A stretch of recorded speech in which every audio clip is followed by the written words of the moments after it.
मारने के साथ में कोई संबंध नहीं है। कोई नहीं। समझ में आई?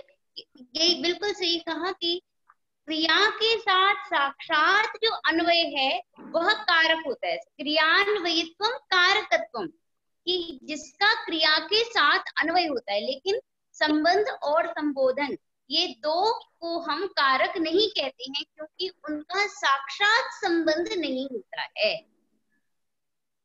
ठीक है, तो संबंध को यहाँ पर क्यों रखा गया है? हम षष्ठी के बारे में बात क्यों कर रहे हैं? हम इसलिए बात कर रहे हैं कि फिर भी कारक से भी कुछ चीजें बच जाती हैं तो वहां पर षष्ठी विभक्ति होगी। षष्ठी संबंध का मतलब हुआ, इसका मतलब कारकान्वयित्वम संबंधत्वम। संबंध का क्या लक्षण हो जाएगा? कारकान्वयित्वम संबंधत्वम, जिसका कारक के साथ में संबंध होगा। हाँ बोलो। हाँ रचना, कुछ बोल रहे हो? नहीं मैम। हाँ, तो देखो, जिसका क्रिया के साथ साक्षात संबंध है वह कारक होगा, और कारक के साथ जिसका संबंध है साक्षात, वह संबंध कारक कहलाता है। ठीक है ना, उसको हम संबंध कहेंगे। ठीक है, संबंध का साक्षात संबंध नहीं होता क्रिया से, किंतु कारक के साथ संबंध होता है। वो कोई भी कारक हो, उसमें संबंध हो सकता है। ठीक है, समझ में आई कि नहीं? कि जैसे कि हम ऐसा कह सकते हैं कि मान लीजिए आप किसी और के मोबाइल से पढ़ रहे हैं, तो मैं अपने पिता के मोबाइल से पढ़ रही हूँ या पढ़ रहा हूँ, या अपने माता पिता के मोबाइल, तो पढ़ कौन रहे हैं? आप पढ़ रहे हैं। क्या पढ़ रहे हैं? तो व्याकरण पढ़ रहे हैं, तो व्याकरण की कर्म संज्ञा हुई। किंतु आपके और इन सब में आपके माता पिता, अभी क्रिया जो हो रही है पढ़ना, इसके अंदर उनका कोई रोल नहीं है। उनका किसके साथ रोल है? उनका मोबाइल के साथ में रोल है। समझ में आई कि नहीं? तो इसीलिए वहां पर क्या हो जाएगा, ये कारकान्वयित, कि किससे पढ़ रहे हैं? करण जो था वो उनका था, करण के साथ संबंध उनका था। ठीक है, इसीलिए हम उसको संबंध कहते हैं।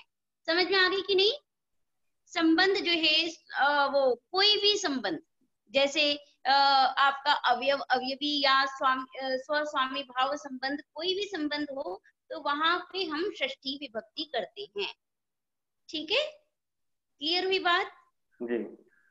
संबंध कारक, इस प्रकार से आपको संबंध समझ में आ गया। जो अब कारकों में बच गया उसको हम संबंध ही कहते हैं, वह संबंध है। अब हम पढ़ रहे हैं कि षष्ठी विभक्ति कहाँ होती है, तो षष्ठी विभक्ति का संबंध ऐसा करके कारक कहीं कहा ही नहीं गया है, पर जब हम हिंदी में पहुंचते हैं, हिंदी भाषा में, तो हम उसका नाम एक संबंध रख देते हैं। संस्कृत में उसको षष्ठी शेषे के द्वारा, शेष में हम स्व स्वामी भाव संबंध ऐसा करके हम अध्याहार कर रहे हैं। समझ में आई? संस्कृत भाषा में संबंध नाम का कोई कारक ही नहीं है, कुछ है ही नहीं।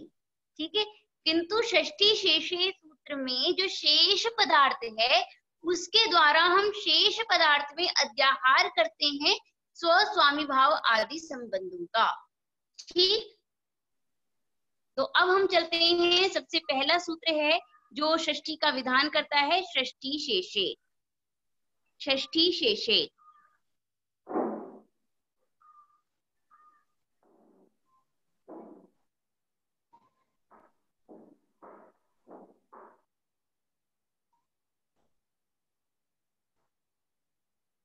हाँ, तो यहाँ पे आप लोग देख सकते हैं, मैं इसलिए दिखा रही हूँ कि आपको जगह पता चले कि षष्ठी शेषे कहाँ पर है सूत्र। आप ये देख सकते हैं, दूसरे अध्याय, अष्टाध्यायी में दूसरे अध्याय के तृतीय पाद में 50वें नंबर का सूत्र है षष्ठी शेषे। षष्ठी शेषे, ठीक। अब हम देखते हैं षष्ठी शेषे रहने पर इससे पहले, यानी कि शेष में षष्ठी होती, षष्ठी शेषे में कितने पद हैं? 2। हाँ, बिल्कुल सही, 2 पद हैं, 2 पद हैं, उसमें से ये क्या क्या पद हुआ, षष्ठी और शेषे। हाँ, शेषे सप्तमी विभक्ति है, अर्थ क्या हो जाएगा इसका, शेष में षष्ठी होती है। षष्ठी होती है। हाँ, शेष में षष्ठी होती है। अब प्रश्न उठता है, शेष का मतलब क्या, ये क्या कर रहे हो, अपनी मर्जी से इस पर कोई भी कलम ना चलाए। हाँ, तो शेष में षष्ठी विभक्ति होती है, शेष का मतलब क्या हुआ यहाँ पर, तो हम देखते हैं इससे, शेष का मतलब इससे पहले कहीं कुछ हुआ होगा, तो अब हम देखते हैं षष्ठी शेषे से पहले क्या क्या हुए हैं। तो षष्ठी शेषे से पहले क्या है यहाँ पर, आप देखिए, थोड़ा बताते चलिए। संबोधने च। नहीं, इसमें तो कोई विभक्ति नहीं लगी ना, कौन कौन सी विभक्ति लगी है ये बताइए। प्रथमा है और तृतीय है। हाँ, प्रसितोत्सुकाभ्याम प्रथमा हुई तृतीया। ये, ठीक है, फिर प्रथमा के बाद यहाँ पे तृतीया भी लगी। प्रसितोत्सुकाभ्याम तृतीया। हाँ, एक मिनट,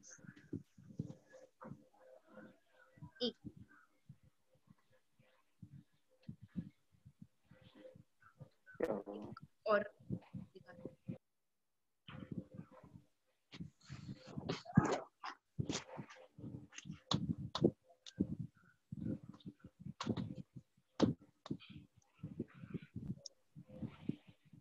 हाँ, तो अब हम देखते हैं, यहाँ से शुरू करते हैं। देखिए, ये जो सूत्र है इसका अधिकार अनभिहिते के अधिकार में चलता है, ठीक है ना।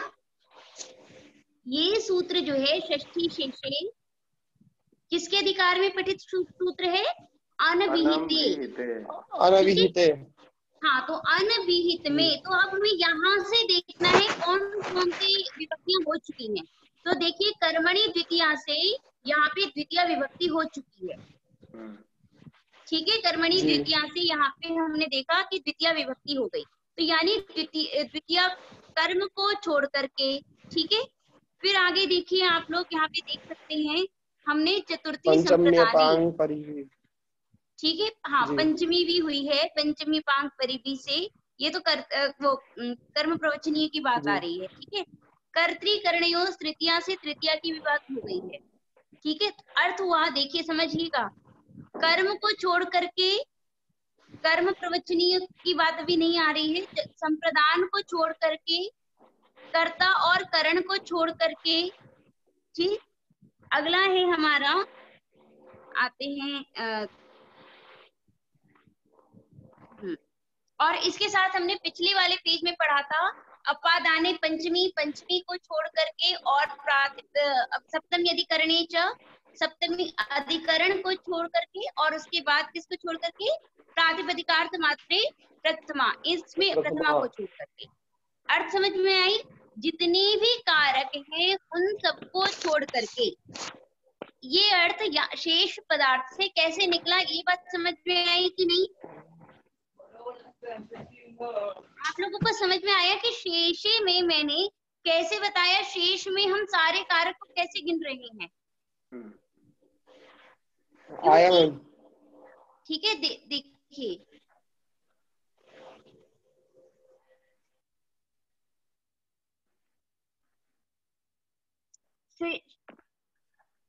मैं ये बता रही थी कि षष्ठी शेषे में यहाँ पे शेष पदार्थ है, इससे पहले जितनी भी विभक्तियां कहीं गई होंगी इससे ऊपर में, ठीक है ना, तो उन सब कारकों को छोड़ करके, जैसे यहाँ पे देखिए आप, अपादाने पंचमी से अपादान को छोड़ करके जो जो कहा गया है उन सबको छोड़कर, ठीक है। उसके बाद आप देख सकते हैं यहाँ पर एक और है, सप्तमी अधिकरणे च, सप्तमी विभक्ति को छोड़ करके और प्रातिपदिकार्थ आदि को छोड़कर, ठीक है। इन सबको छोड़कर, शेषी का मतलब इन सब से जो रह गए हैं वहां पर षष्ठी विभक्ति होती है, ठीक। तो क्या अवशिष्ट हो गए हैं, तो वहां केवल संबंध रह गए हैं, तो वहां पर षष्ठी विभक्ति का विधान होगा। क्लियर है बात, सबको समझ में आया, कोई दिक्कत यहाँ तक? यस, नहीं मैम, ठीक है। तो इसीलिए इस प्रकार से हमारा यह अर्थ निकल रहा है कि आपके पास सिद्धांत कौमुदी होगी, सिद्धांत कौमुदी में पढ़िए पहली लाइन, कारक प्रातिपदिकार्थ व्यतिरिक्तः, कारक प्रातिपदिकार्थ व्यतिरिक्तः स्वस्वामी भावादि संबंधः शेखः तत्र खस्ति स्यात्। बिल्कुल, तो ये लाइन अब आपको लग गई। वो कारक आदि में जितने भी कारक थे वो पहले पढ़े गए हैं, वहां पर कौन कौन सी विभक्ति होती है वो सब कुछ पढ़ लिया गया है, ठीक है। उन सबको छोड़ करके उसके बाद इससे तुरंत ऊपर मैंने आपको दिखाया था प्रातिपदिकार्थ लिंग परिमाण वचन मात्रे प्रथमा, तो उसको भी छोड़कर, ठीक है। अब बचता क्या है, इन सबको छोड़कर एक स्वस्वामी भाव आदि संबंध बचते हैं, तो उसमें हम क्या करते हैं, षष्ठी विभक्ति करेंगे। स्पष्ट हुई बात? जी। तो अब यहाँ पर एक, हाँ यहाँ पर अब एक प्रश्न आता है कि हम संबंध कौन सा लें, सामान्य संबंध ले लें कि विशेष संबंध कोई लें।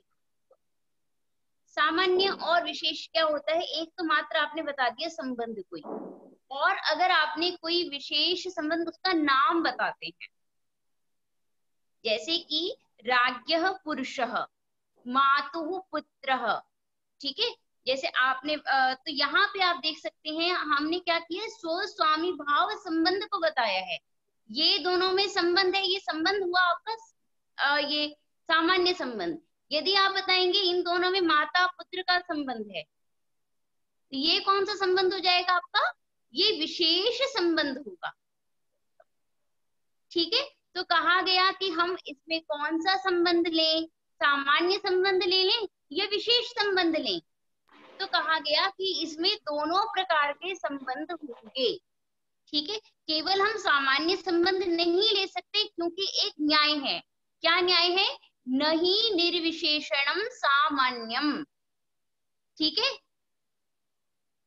क्या कहा गया है, नहीं निर्विशेषम सामान्यम, क्या मतलब विशेष निर्विशेष सामान्य नहीं हो सकता, मतलब सामान्य के साथ भी संबंध बताएंगे तो कोई ना कोई तो संबंध होगा ही, तो वो संबंध अब विशेष को लेकर के ही होगा, इसीलिए हम इसमें सामान्य भी लेंगे और विशेष संबंध भी लेंगे, ठीक है।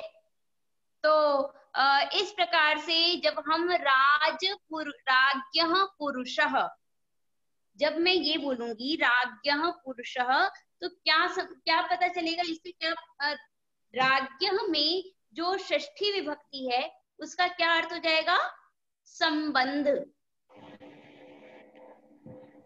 ठीक है ना। कौन सा संबंध, तो वो आएगा स्वस्वामी भाव, ठीक है। क्योंकि इसमें एक विभक्ति लगी हुई है, तो हम यहाँ पर आश्रित का को मतलब लक्षणा के द्वारा ले आते हैं, ठीक है। तो राजाश्रित स्वस्वामी भाव निरूपित आत्मनः संबंधवान पुरुषः, ऐसा करके आपको बोध होगा, ठीक है। आत्मीय संबंध आपका सामान्य संबंध होगा, स्वस्वामी भाव संबंध जो था वह आपका षष्ठी विभक्ति से निरूपित होगा, और आश्रित पद जो हम लेकर आए हैं वह आकांक्षा प्रयोज्य होगा। क्लियर नहीं हुई मेरी बात? देखिए, हो गई मैम? नहीं हुई, क्योंकि अभी इसमें ये अभी क्लियर नहीं हुई होगी बातें। अब इसमें एक क्योंकि जब तक आपको शाब्द बोध में, जब तक हम शाब्द बोध करते हैं तो उसमें कैसे करके हम संबंधों को बिठाते हैं, जब तक आपको ये बात नहीं पता होगी तो आपको क्लियर कैसे हो सकती है, ठीक है। तो पहले आप समझिए कि हम शाब्द बोध में कैसे कैसे करते हैं। जब भी हम षष्ठी विभक्ति लगाएंगे तो उसमें संबंध होगा, समझ में आई कि नहीं, और वह जो संबंध होता है वह द्विष्ट होता है, समझ में आ रही है कि नहीं। कोई भी संबंध अगर आप देखोगे, क्या केवल एक में रहता है संबंध, कितनों में रहता है, दो में रहता है, है ना। मान लो मैंने कहा नीलः घटः, तो यहाँ पे भी कोई ना कोई संबंध होगा। वो संबंध जो है वह नीलत्व में भी रहेगा और घटत्व में भी रहेगा। ठीक है, समझ में आ रही है कि नहीं। तो हम ये जो बीच के संबंध है ये कैसे पता चलाते हैं, तो उसके लिए बताया गया है व्युत्पत्तिवाद में सबसे प्रथम पंक्ति है, शाब्द बोधे चैक पदार्थे अपर पदार्थस्य संसर्गः संसर्ग मर्यादया भासते। मतलब इसका ये हुआ कि जहां पर शाब्द बोध होता है वहां पे एक पदार्थ में दूसरे पदार्थ का यदि संबंध बिठाना होगा तो वह आकांक्षा से आता है। समझ में आई कि नहीं। राज्यः पुरुषः, राजा, राज्य का मतलब क्या हुआ यहाँ पे अंकित, राज्य का मतलब क्या हुआ, राजा का, राजा पुरुष राजा। राज्य में राजन शब्द है, तो राजन का मतलब तो केवल राज्यत्व हुआ ना, राजा, राजत्व जी। ठीक है, मेरी बात को यहाँ से समझिएगा। जो रियलिटी यहाँ पर है, बात ये पूछ रहे हैं कि आप जो संबंध बिठा रहे हैं वो किसका अर्थ होगा, राजा का मैम। राज्य पुरुष, इसको थोड़ा सा तोड़ो, कैसे तोड़ोगे, राजन नस पुरुष सु, ठीक है। राजन का अर्थ तो केवल क्या हो गया आपका, राजा, राजा, ठीक है। नस विभक्ति आपकी द्योतित होगी तो वो उसी के अंदर ही लग जाएगी। अब हम चलते हैं पुरुष, पुरुष तो पुरुषत्व का वाची है, तो इस संबंध को कौन बताएगा, और नस विभक्ति कभी कोई संबंध बता रही है कभी कोई संबंध बता रही है, जबकि संबंध तो जैसे राजा का पुरुष के साथ है वैसे ही पुरुष का भी राजा के साथ है। जी मैम, मेरी बात समझ में आई। अगर मैं कहती हूँ राजन के नस में आप संबंध को बनाइए, राजन नस पुरुष सु, ऐसा करने पर यदि आप नस का अर्थ केवल संबंध बनाते हो तो बात यहाँ पर ये आ रही है जैसे राजा में संबंध है वैसे ही पुरुष में भी तो संबंध है। जी मैम। तो जैसे राजा का पुरुष वैसे पुरुष से राजा क्यों नहीं हो जाता, ठीक, क्लियर हुई मेरी बात कि हम पुरुष में भी तो संबंध को देखते हैं, तो हम वहां पे षष्ठी विभक्ति क्यों नहीं लगाते हैं, ठीक है। तो यहाँ पर क्या बताया गया कि हम यहाँ पे जो षष्ठी विभक्ति में है उसका अर्थ क्या मानेंगे, आकांक्षा से स्वस्वामी भाव संबंध मानेंगे, जिसका विशेष कौन विशेष है, पुरुष बन जाएगा, ठीक है। पुरुष कैसा पुरुष है वो, तो राजा से संबंधित वह पुरुष है, ऐसा करके अर्थ होगा। राज संबंधित पुरुष ऐसा अर्थ होगा, ठीक है। पुरुष में संबंध विशेषण है और संबंध में यहाँ पर राजा विशेषण है, इस बस बात को समझिए, ठीक है, क्लियर है ये बात। इस प्रकार से हम लोग इस अर्थ पे पहुंचते हैं कि जहाँ पे स्वस्वामी भाव आदि संबंध रहेगा वहां पे षष्ठी विभक्ति हो जाती है जी, ठीक। अब कहा गया कि कर्मादि नाम अपि संबंध मात्र विवक्षायाम षष्ठी एवं। मैंने कल भी आपको और हमेशा बता ही रही हूँ कि कारक जो है वह क्या है, हमेशा वह विवक्षाधीन है। कारक ये जो विषय है यह हमारे विवक्षाधीन है कि हमारी वक्तुम इच्छा विवक्षा, मेरी क्या बोलने की इच्छा हो रही है, मैं यहाँ पर क्या कहना चाह रही हूँ मेरे अधीन है, तो मैं अपनी मर्जी से उसका शब्दबोध निकाल सकती हूँ, ठीक है ना। कारक जो है वह पूर्णतया विवक्षाधीन होता है, इसीलिए मैंने कल भी बताया था कि स्थाली पचती भी प्रयोग होगा, स्थालीम पचती भी प्रयोग शुद्ध है, स्थाल्या पचति प्रयोग भी ठीक है, स्थाल्यै पचति प्रयोग भी ठीक है, स्थाल्याः पाकः भी ठीक है। ऐसे करके अगर हम देखें तो ये सारे के सारे प्रयोग सही हैं, कोई भी गलत नहीं है। बस मेरी विवक्षा है कि मैं इसका अर्थ कैसे कर सकती हूँ। समझ में आई कि नहीं? तो इसी में ये बताया गया, यदि आपकी इच्छा किसी को कर्म बनाने की नहीं है, यदि आपकी इच्छा किसी को करण बनाने की नहीं है, तो हम वहां पे भी षष्ठी विभक्ति लगा सकते हैं। अगर मेरी विवक्षा है वहां पर षष्ठी विभक्ति करने की, तो जैसे कि इन्होंने किया है सताम गतम, पहली लाइन सताम गतम,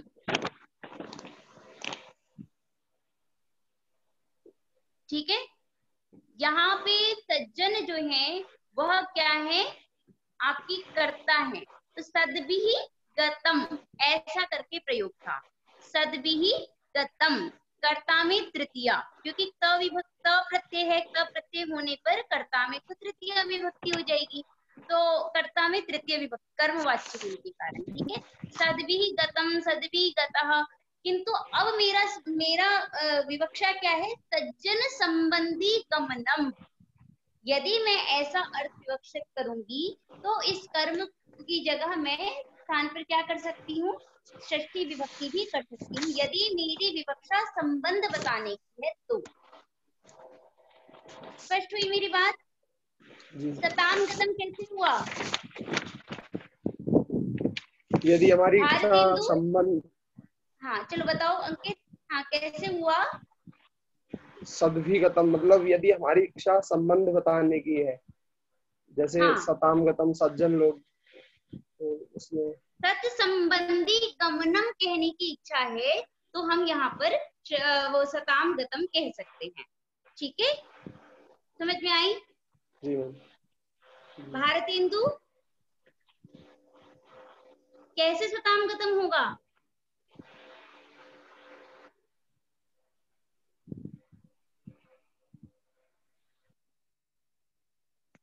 सताम गतम कैसे होगा?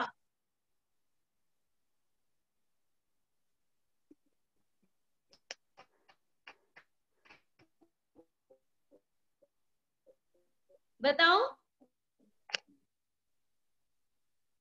प्रकाश।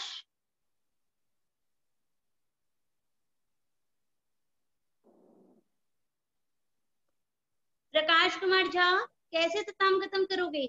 इसका अर्थ क्या होगा?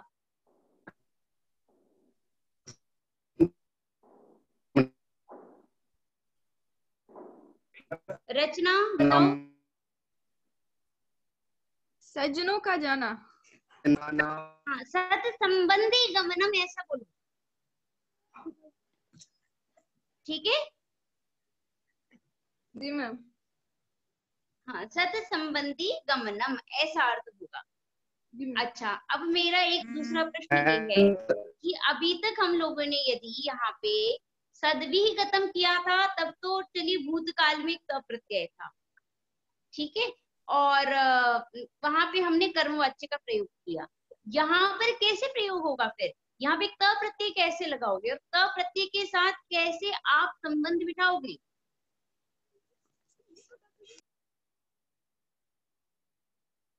सताम गतम में गम धातु में कौन सा प्रत्यय है?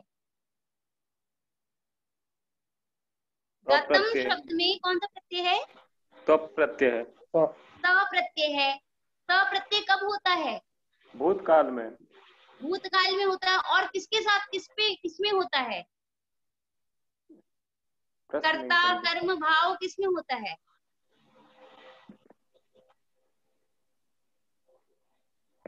कर्म प्रयोग में करेंगे। कर्म में होता है, भाव में होता है। तो यहाँ पे हम कैसे इसको बिठाएंगे फिर? ये क प्रत्यय का संबंध हम कैसे बिठाएंगे?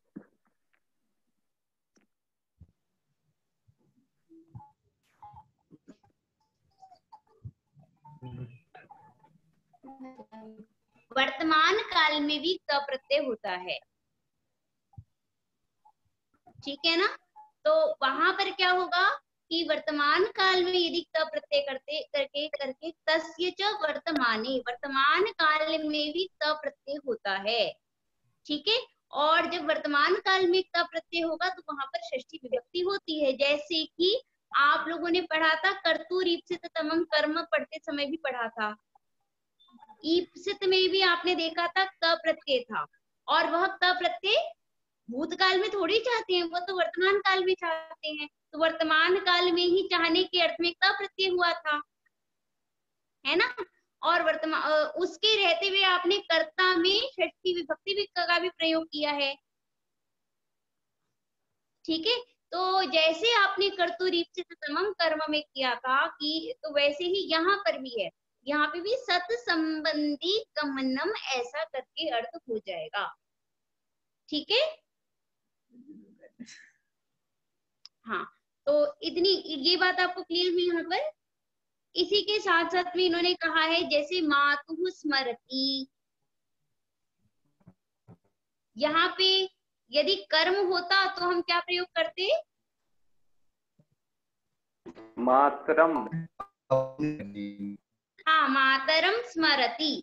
और जब कर्म की विवक्षा नहीं हुई, मेरी विवक्षा संबंध की होने लगी, तो मैंने कहा मातुः स्मरति, कि मातृ संबंधी स्मरण करता हूँ, ठीक है। क्लियर हुई बात? अगला फिर यहाँ पर ऐसे ही करके बताया गया है, एधोदकस्योपस्फुरुते।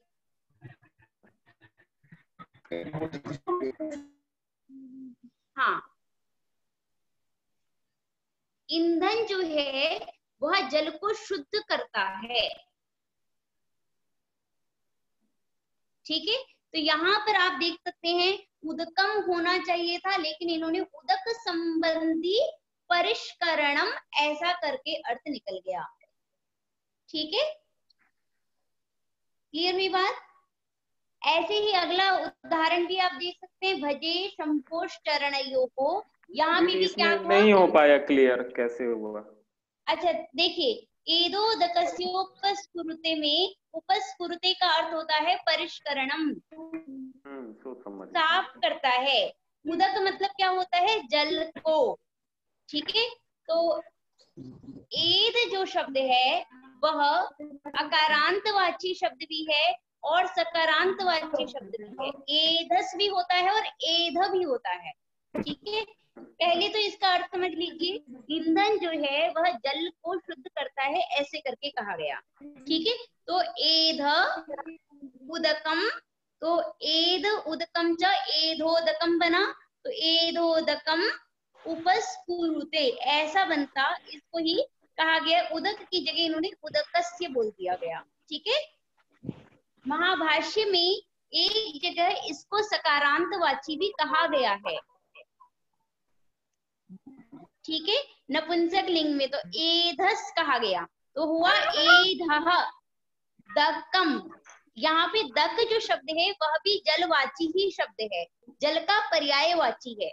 जल के पर्यायवाची जैसे वनम होता है, अमृतम होता है, जीवनम होता है, वैसे एक दकम भी ऐसा करके प्रयोग है।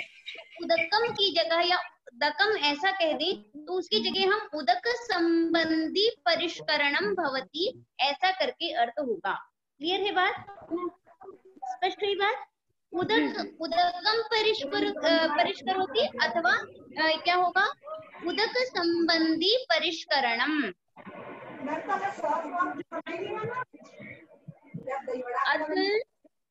अतुल अपना माइक ऑफ, सभी लोग माइक ऑफ कर ले, जब कुछ पूछना हो तो ही माइक ऑन करें। और Prakash Kumar Jha join as audio कर ले।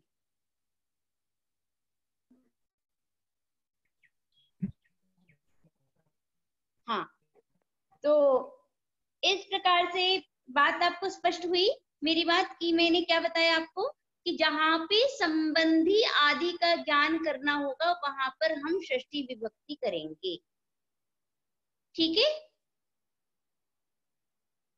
तो इसी प्रकार से भजे शंभोष चरणयोः, शंभु के चरण को भजता हूं, तो यहाँ पर भी हो सकता था शंभोष चरणों भजे, कर्मत्व में, ठीक है। किंतु मेरी कर्मत्व की विवक्षा नहीं होकर के मेरी विवक्षा है षष्ठी विभक्ति की, संबंध की है। तो मैं क्या कहूंगी, शंभु के चरण संबंधी मैं भजन करती हूँ। यहाँ पे षष्ठी का मतलब क्या हो जाएगा, संबंध, ठीक है। ऐसे ही फलहि तृप्तः या फलानाम तृप्तः ऐसा करके प्रयोग हो सकता है। क्लियर हुई बात। इस प्रकार से यदि हमारी विवक्षा कर्मत्वादि की नहीं है और सीधा षष्ठी विभक्ति है की है, तो हम वहां पर भी वह प्रयोग कर सकते हैं संबंध की विवक्षा होने पर। ठीक, ठीक है ना। अब हम आते हैं अगले सूत्र पे कि और यह षष्ठी कहाँ कहाँ होती है, थोड़ा सा हम उसका प्रदेश देख लेते हैं।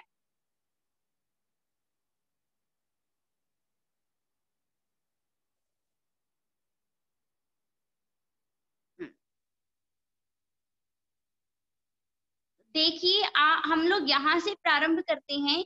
इसमें से आप देखिए कि षष्ठी विभक्ति आपको कहाँ मिल रही है, कहीं दिख रही है क्या? ये देखिए, षष्ठी हेतु प्रयोगे, कौन सा सूत्र है? षष्ठी हेतु प्रयोगे। ठीक है, तो यहाँ से हमारी प्रारंभ होता है षष्ठी का प्रदेश, ठीक है ना। तो हम प्रारंभ करते हैं षष्ठी हेतु प्रयोगे सूत्र से। कितने कितने पद हैं यहाँ पर, आपको कितने पद दिखे? दो। हाँ, यहाँ पर हमारे 2 पद हैं। तो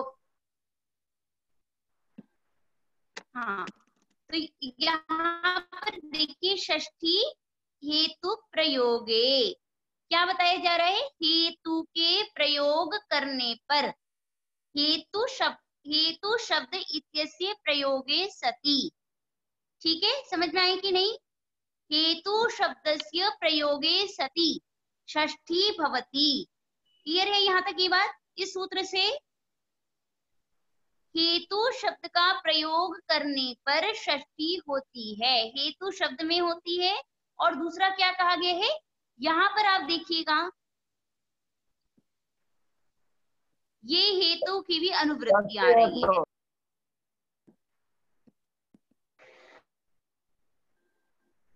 हेतु, ये जो हेतु पद है इसकी भी आपकी अनुवृत्ति आ रही है, ठीक, ये हेतु पद की भी अनुवृत्ति आ रही है। इसके पश्चात आप देख सकते हैं ये क्या बता रहा है कि षष्ठी विभक्ति होती है हेतु शब्द का प्रयोग करने पर, हेतु में भी हो जाएगी और जो हेतु है उसमें भी होगी। तो यहाँ पे आप इस प्रकार से देख रहे होंगे कि हम क्या क्या करते हैं हेतु में। तो देखिए, हेतु में हमारी तृतीया विभक्ति भी होती है। यहाँ पे देखिए हेतु में तृतीया की अनुवृत्ति आ रही है आपकी, हेतु सूत्र में आपकी ये तृतीया की अनुवृत्ति आ रही है। इसके बाद हेतु में ऋण यदि रहेगा तो पंचमी विभक्ति भी होती है और गुण में भी पंचमी विभक्ति भी होती है। यदि हेतु शब्द का प्रयोग होगा और तो हेतु में और हेतु प्रयोग इन दोनों में ही षष्ठी विभक्ति का प्रयोग होता है। क्लियर है ये बात? हाँ, क्लियर हुई आपको ये बात? तो जैसे कि उदाहरण में है कि आप अन्न के कहीं हम रह रही हैं तो मुझे विद्या मिल जाए इसलिए मैं वहां पर रहती हूँ, ठीक है। तो क्या इसका होगा, विद्यायाः हेतोः वसामि, यहाँ पे हेतु शब्द में षष्ठी विभक्ति होगी और विद्यायाः यहाँ पे भी षष्ठी विभक्ति हो जाएगी, ठीक है। क्लियर है बात? ठीक, देखिए जहां हेतु रहेगा, शब्द नहीं हेतु रहेगा, जैसे मैं विद्या के कारण वहां रुक रही हूँ तो उसका क्या हो, उसमें विद्या में कौन सी विभक्ति लगाएंगे आप लोग? तृतीया विभक्ति लगाएंगे। नहीं, तृतीया, हेतु में तृतीया की अनुवृत्ति आ रही थी ना, तो तृतीय विभक्ति लगाएंगे। बात समझिएगा। यदि कोई हेतु है, कोई शब्द है जो हेतु है, मान लीजिए कि आप अन्न के कारण कह रहे हैं, अन्न यदि हेतु बन गया है तो हम तृतीया लगाएंगे। यदि हेतु शब्द का प्रयोग किया जा रहा है तो उस हेतु शब्द में और जो हेतु को द्योतित कर रहा है उन दोनों में ही तृतीया षष्ठी विभक्ति का प्रयोग हो जाएगा। क्लियर है बात? बात समझ में आई? कब तृतीया लगेगी और कब षष्ठी लगेगी? कब तृतीया लगेगी? हाँ,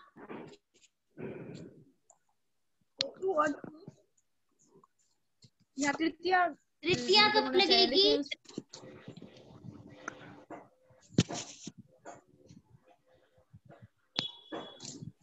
क्या हेतु के प्रयोग में? क्या हेतु के प्रयोग में क्या होती है? तृतीया। तृतीया नहीं होती है, हेतु के प्रयोग में षष्ठी होगी।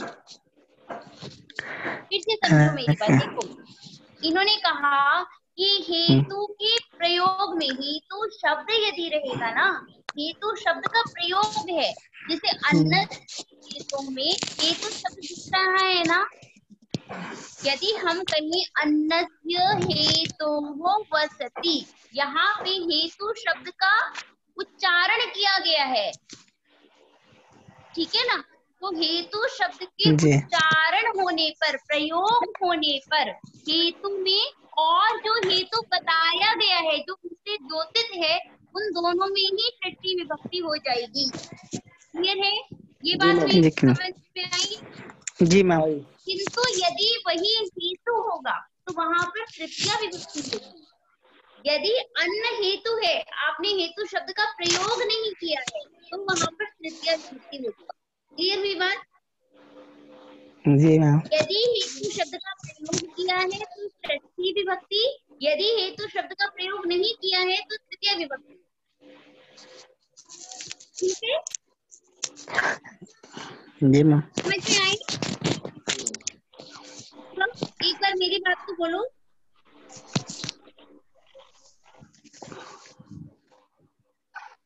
मैम इसमें क्या है, हेतु प्रयोग षष्ठी भवति, मतलब जहाँ पर हेतु का प्रयोग होगा वहाँ पर षष्ठी विभक्ति होगी, और किंतु जहाँ पर हेतु का प्रयोग नहीं होगा वहाँ पर तृतीया। हेतु प्रयोग, हाँ, हेतु प्रयोगे का मतलब क्या है? यहाँ पर हेतु शब्दस्य प्रयोगे, प्रयोग हेतु शब्द का जो प्रयोग हो रहा है उसमें षष्ठी होगी। हाँ बिल्कुल, हेतु यथावत वैसा ही शब्द का यदि प्रयोग होगा तो षष्ठी कर देना है, ठीक है।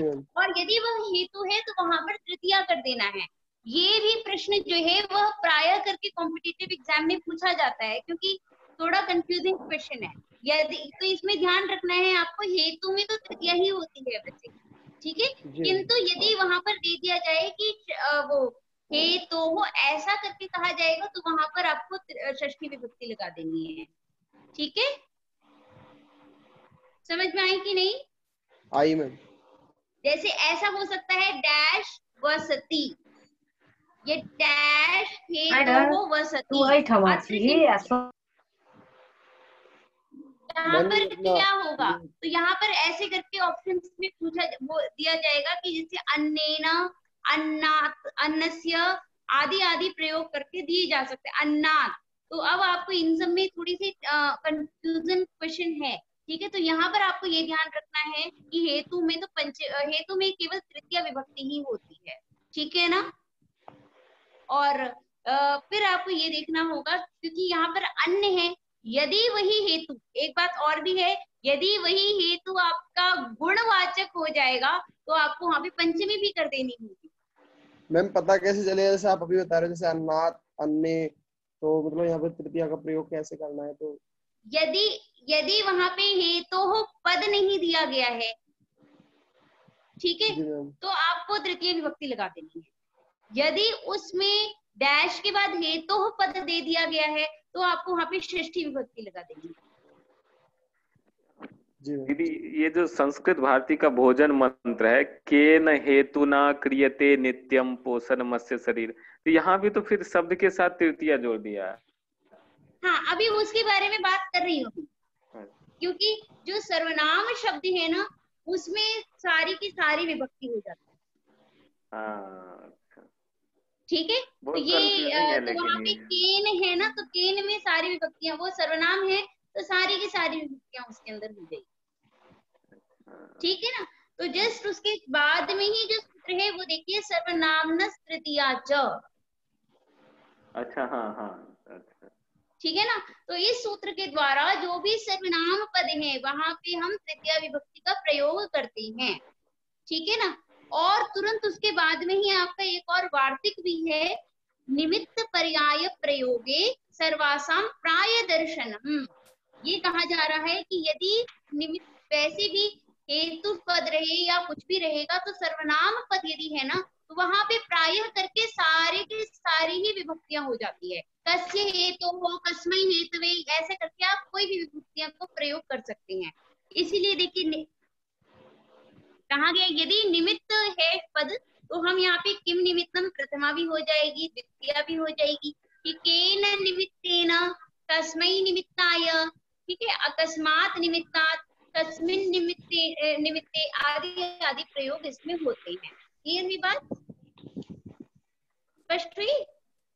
जी तो जी। इस प्रकार से हम यहाँ पे सारी के सारे विभक्तियों का भी प्रयोग करते हैं।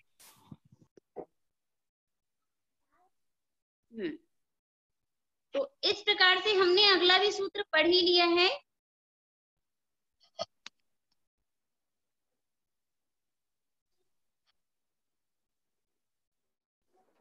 यहाँ पे जो अगला सूत्र है हमारा सर्वनामनस तृतीया च, ये सूत्र भी क्लियर हो गया होगा आपको। जो भी सर्वनाम पद हैं उसमें तृतीया विभक्ति होती है, सर्वनाम में तृतीया होती है। क्लियर हुई बात? जी। यहाँ पे च कहा गया है, च का मतलब केवल षष्ठी विभक्ति हो रही, इससे पहले क्या उठी विभक्ति हो रही थी ना, हाँ, तो षष्ठी विभक्ति भी होगी। ठीक है, तो केन हेतुना और कस्य हेतु हो, ऐसे दोनों के दोनों प्रयोग हो जाएंगे। ठीक, जी। तो यहाँ पे भी यही बात है, सर्वनामनः तृतीया च, सर्वनामनः हेतु प्रयोगे, सर्वनामनः हेतु प्रयोगे की अनुवृत्ति हो जाएगी, आ जाएगी यहाँ पर। तो सर्वनामनः हेतु प्रयोगे, सर्वनामनः हेतु प्रयोगे तृतीया षष्ठी च भवति, भवतः। ठीक है, कोई दिक्कत यहाँ पर?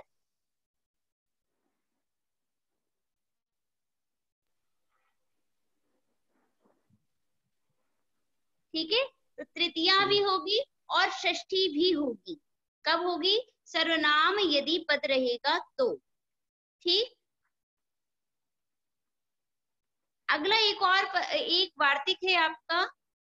मैम यदि हाँ? सर्वनाम पद रहेगा तो तृतीय विभक्ति होगी।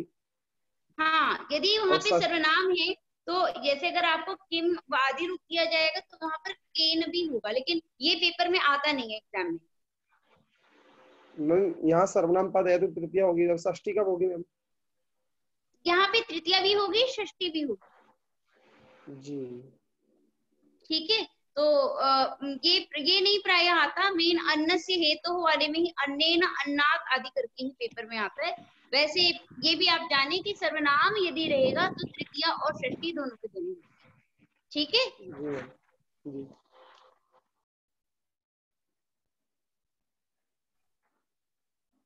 अगला हम चलते हैं वार्तिक, देखिएगा।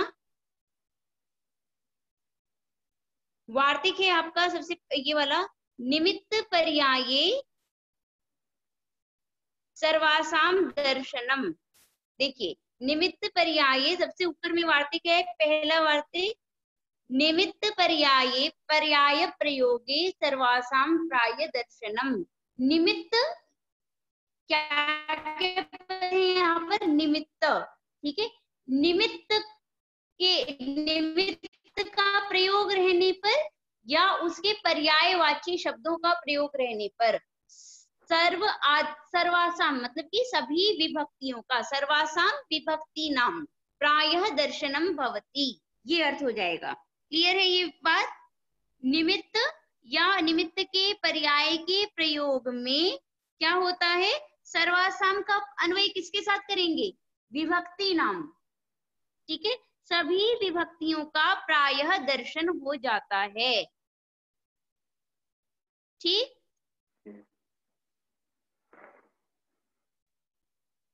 हाँ, तो ये क्लियर हुई बात आपको। तो जैसे कि हम इसमें निमित्त पद है तो किम पद है तो उसका किम निमित्तम नपुंसक लिंग में, कह निमित्तः, कम निमित्तम, किम निमित्तम, किम निमित्तम आदि आदि प्रयोग हो सकता है, कोई दिक्कत नहीं। ठीक है ना, केन निमित्तेन।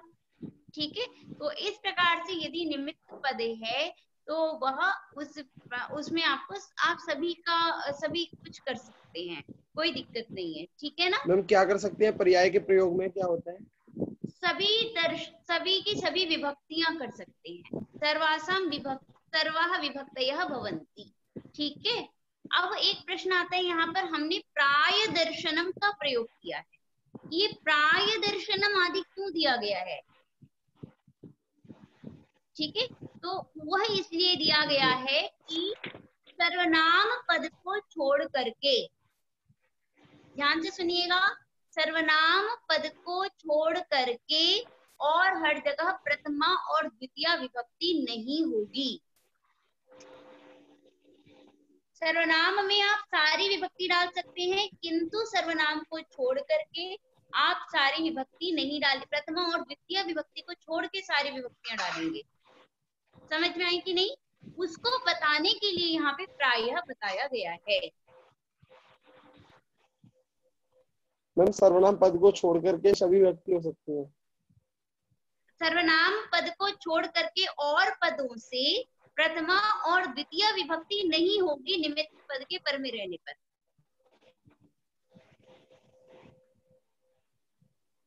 क्लियर है बात। तो यहाँ पर इस प्रकार से कभी कभी फिर जैसे कि इसमें दिया भी है, जैसे ज्ञानम निमित्तम नहीं बनेगा, ज्ञानेन निमित्तेन बनेगा, ज्ञानाय निमित्ताय बनेगा, किंतु आप यहाँ पर ज्ञानम निमित्तम नहीं कर सकते हैं, क्योंकि वह सर्वनाम नहीं है, तो वहां पे प्रथमा और द्वितीय विभक्ति नहीं होगी।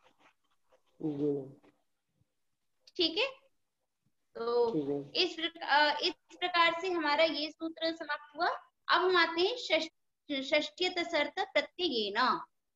षष्ठीय तसर्थ प्रत्ययेन,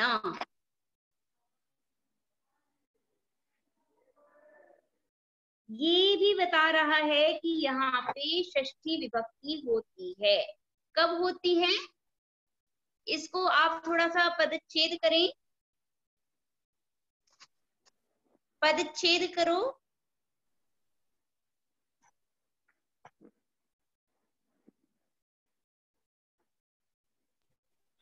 मैम, षष्ठी अति, हाँ सर्थ, हाँ, बोलो बोलो, मैम क्या क्या बोलो। षष्ठी अति हो गया मैम, षष्ठी नहीं, अति नहीं है, वह अतसर्थ है, अतसर्थ प्रत्ययेन, प्रत्ययेन, बिल्कुल सही। ठीक है, देखिए थोड़ा सा, ये अतसर्थ क्या होता है।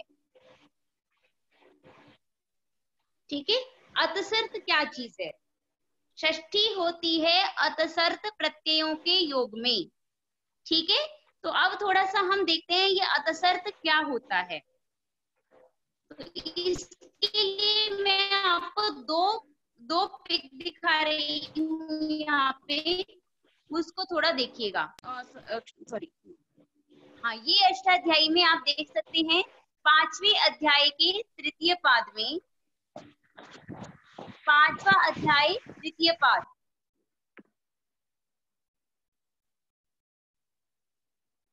ठीक है, 5वें अध्याय के तृतीय पाद में आप देख सकते हैं यहाँ पे तृतीय पाद में, ठीक है, प्राग दिशो विभक्ति ही, प्राग दिशो विभक्ति से स्वार्थक प्रत्यय होना प्रारंभ होते हैं। ठीक है ना, तद्धित प्रत्यय यहाँ से प्रारंभ होता है। तद्धित प्रत्ययों के जो स्वार्थिक प्रत्यय हैं वह यहाँ से प्रारंभ होता है प्रागदिशो विभक्ति से। या समझ में आई कि नहीं? प्रागदिशो विभक्ति। आप सोच रहे होंगे मैंने बिल्कुल ही अलग आपको पिक दिखा दी जिसका कि अभी के जो प्रत्यय हैं अभी के संबंध से कोई भी संबंध नहीं है, लेकिन अभी आपको इसका संबंध भी दिखा रही हूँ। पहले मुझे बताना जरूरी था कि ये कहाँ के सूत्र हैं। ठीक है, अब देखिएगा दूसरा सूत्र। तो यहाँ पे हम लोग चलते हैं, यहाँ पे आप यहाँ से बिल्कुल आपका संबंध आ जाएगा।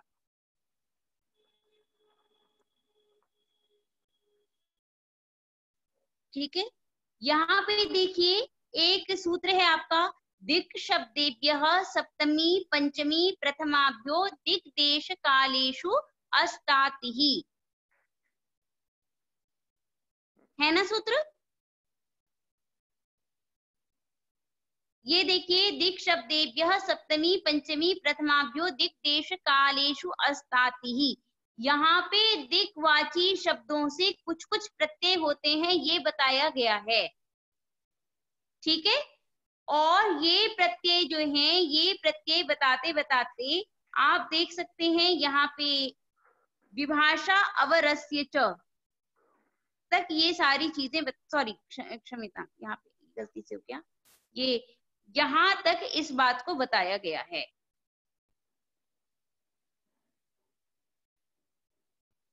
विभाषा अवरस्य च, ठीक है।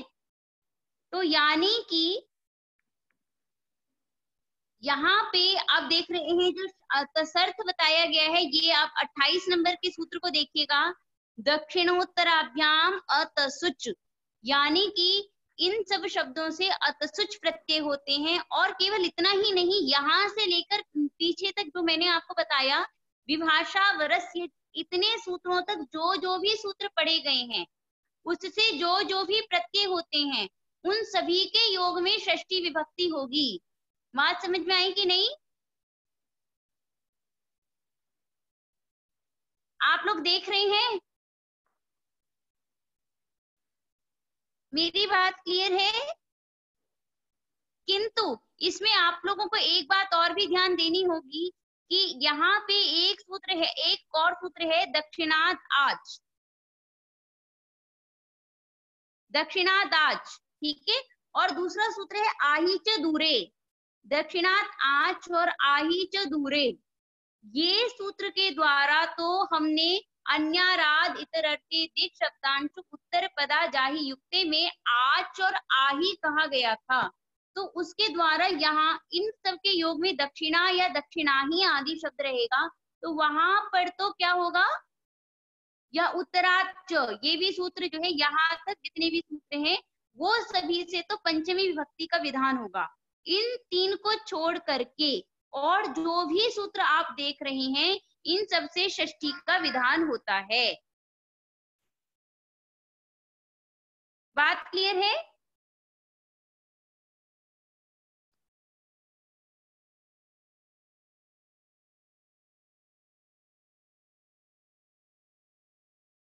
तो इस प्रकार से हमने पढ़ा कि जो जो भी सूत्र मैंने बताए उन सब में षष्ठी का विधान होता है।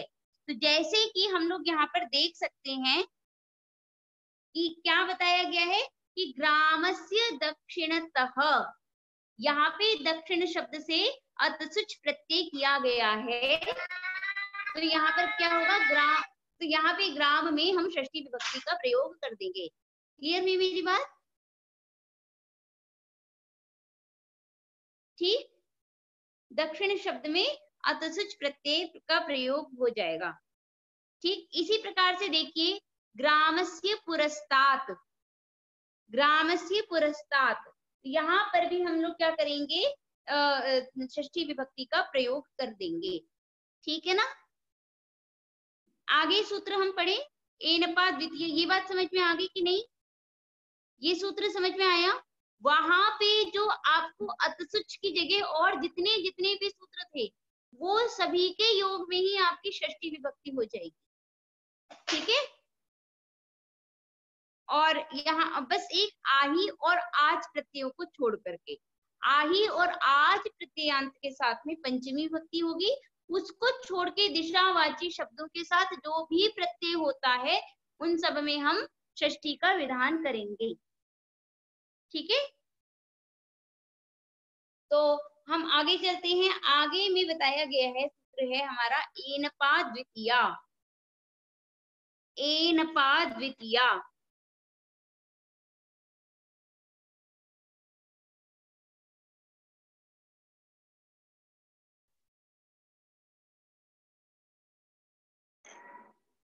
मेरी आवाज नहीं आ रही है। मेरी आवाज नहीं आ रही? हाँ अब आ रही है। अच्छा, ये देखिएगा आप, यहाँ पे सूत्र है 31 नंबर का सूत्र है आपका एनपा द्वितीया। एनपा द्वितीया, ठीक है, क्लियर में? एनपा द्वितीया। यहाँ पे एनपा में कौन सी विभक्ति है, कोई बताएगा आप में से? प्रथमा मैम। तृतीया? नहीं, तृतीया। हाँ, ठीक है ना, तो एनप जो है वह आप लोगों का जो क्या है यहाँ पर एनप प्रत्यय है। तो एनप प्रत्यय से क्या किसका विधान होता है? तृतीया विभक्ति, द्वितीय और तृतीय विभक्ति का विधान होता है। ठीक है, हाँ द्वितीय विभक्ति होती है। अभी इसको मैं क्लियर करती हूँ, पहले एक मिनट के लिए। हाँ यहाँ पे देखिएगा,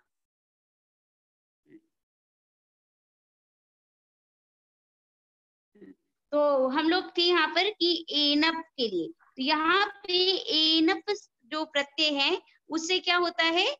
द्वितीय का विधान होता है।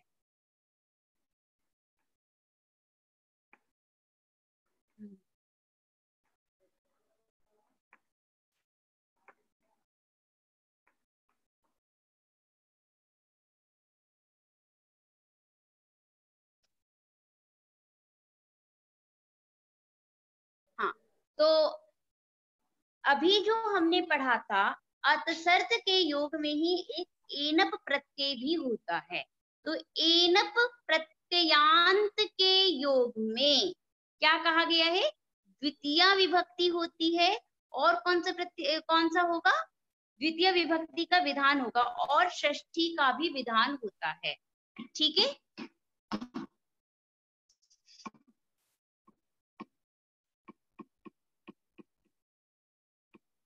नहीं सॉरी, क्षम्यताम क्षम्यताम, ये वाला नहीं।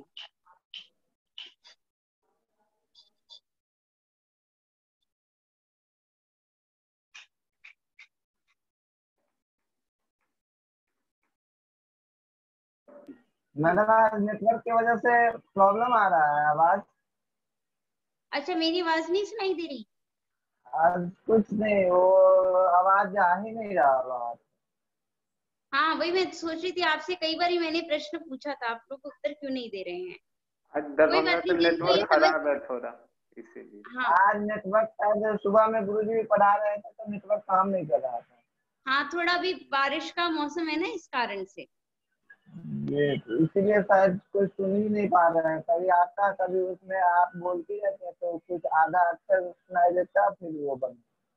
अच्छा बस कोई नहीं, ये सूत्र क्लियर कर देते हैं, उसके बाद फिर आज क्लास यहीं पर रहने देंगे। ठीक है, तो अब हम आते हैं यहाँ पर, थोड़ा सा देखिएगा। अगर आपको नहीं समझ में आए तो आप YouTube पे आप उस चैनल को थोड़ा सा देख लीजिएगा, वो उतने देर के बाद से देख लीजिएगा तो समझ में आ जाएगा। ठीक है, देखिए यहाँ पे एनपा द्वितीया सूत्र जो है, यहाँ पे दो चीज आ रही है, एक तो एनपा षष्ठी और द्वितीया। ठीक है, कल मैं जब आप लोगों को पढ़ा रही थी तो मैंने आप लोगों को बताया था कि पृथक विना नानाभिस तृतीयान्य तरस्याम में षष्ठी की अनुवृत्ति इसलिए नहीं आती क्योंकि षष्ठी जो है वह स्वरित नहीं है। पंचमी की अनुवृत्ति आती है, द्वितीय की अनुवृत्ति आती है, और तृतीय की अनुवृत्ति आती है।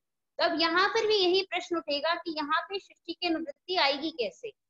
ठीक है, तो इसके लिए हम क्या करते हैं, एनपा द्वितीया में योग विभाग करते हैं। योग विभाग किस लिए करते हैं? कि षष्ठी की अनुवृत्ति यहाँ पर आ जाए।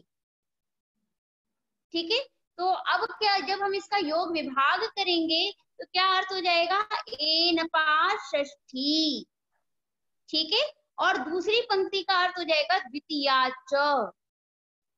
ठीक है, एनपा षष्ठी भवति द्वितीया च भवति।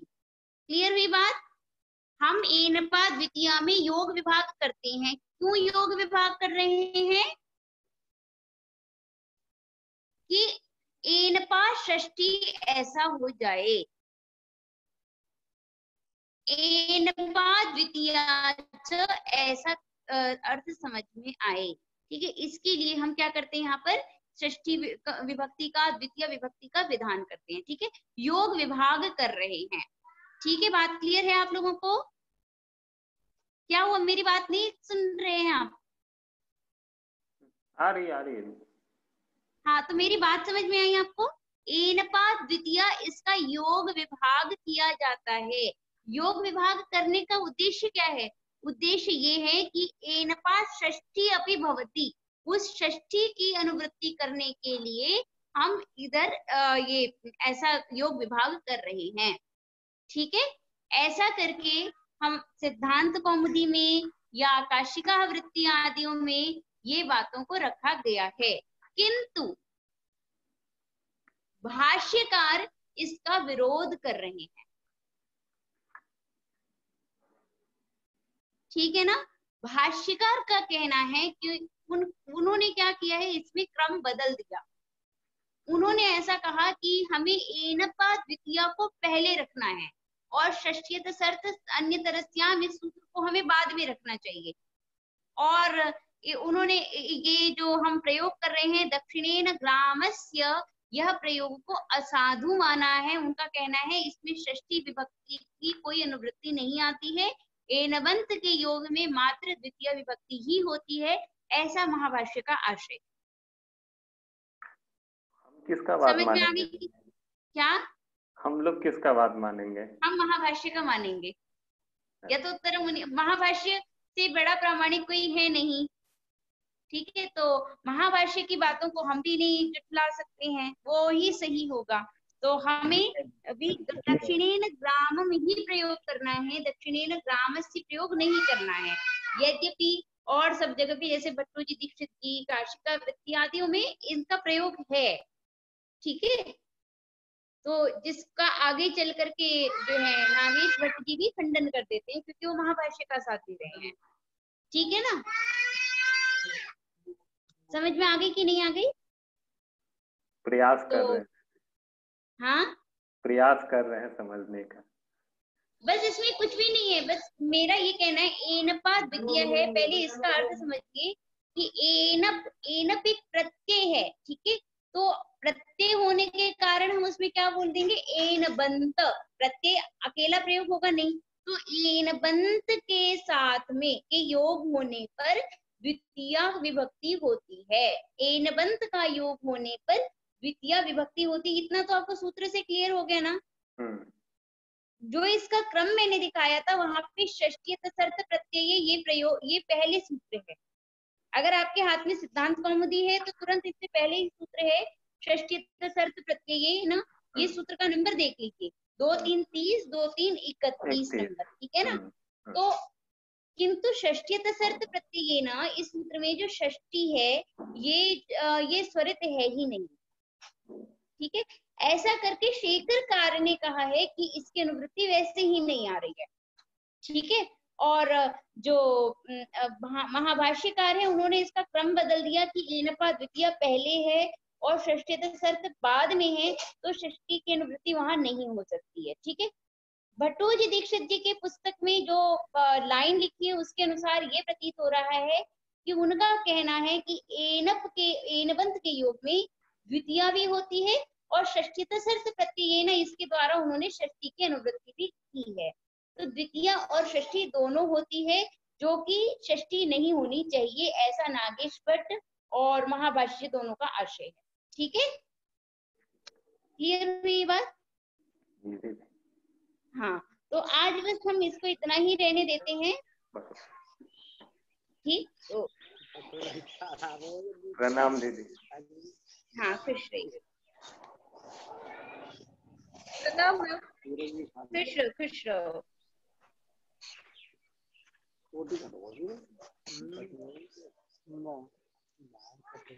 दीदी हाँ, वो फोन किए हुए थे आपके विभागाध्यक्ष जी, वो भी पढ़ा रहे हैं, पर ये नहीं बताया जी वो क्या पढ़ा रहे हैं। तो पता है वो पढ़ा क्या रहे हैं? नहीं, मुझे भी नहीं बताया। 1 बजे से पढ़ाएंगे। हाँ, लेकिन विषय नहीं बताया क्या पढ़ा रहे हैं। वो अच्छा, उनका वो एक इतिहास लेकर है शायद, और संस्कृत व्याकरण का इतिहास है। हाँ,